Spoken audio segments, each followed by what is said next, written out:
Do you know which sorting algorithm JavaScript uses behind the .sort method?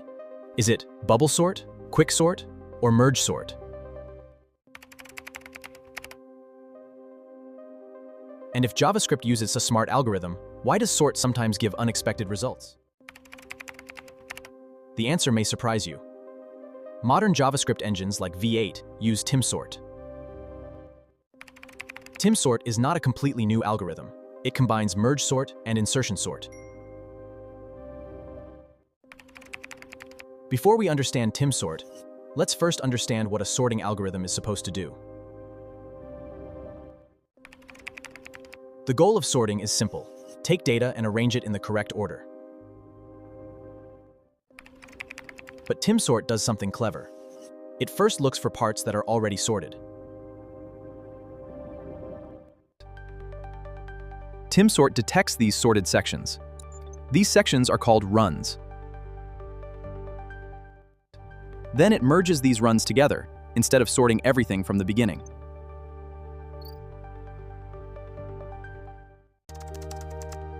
Most real-world data is not completely random. Some parts are already in order.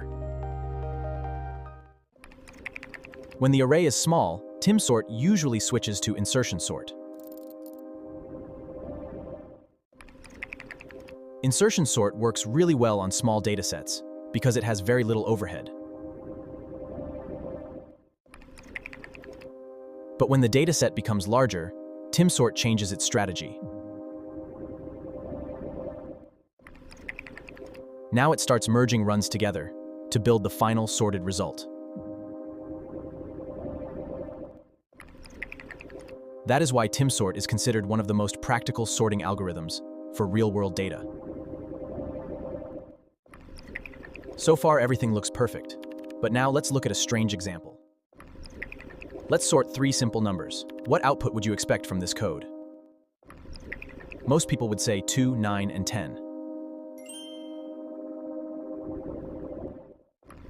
But JavaScript returns something completely different. Wait a second. Is TimSort broken? Is this a JavaScript bug? No, the sorting algorithm is not the problem. By default, JavaScript converts values into strings before comparing them. So 10 becomes string 10, 9 becomes string 9, and 2 becomes string 2. By default, now JavaScript compares them using lexicographical order, just like words in a dictionary. By default, JavaScript compares the first character first. Since 1 comes before 2, string 10 comes before string 2. That is why the final order becomes since 1, 2, and 9. To sort numbers correctly, we need to provide a comparator function. If a minus b is negative, a comes first. If it is positive, b comes first. Now you know how JavaScript sort works, why TimSort is used, and why a comparator is sometimes necessary. If you learned something new, don't forget to like, share, and subscribe.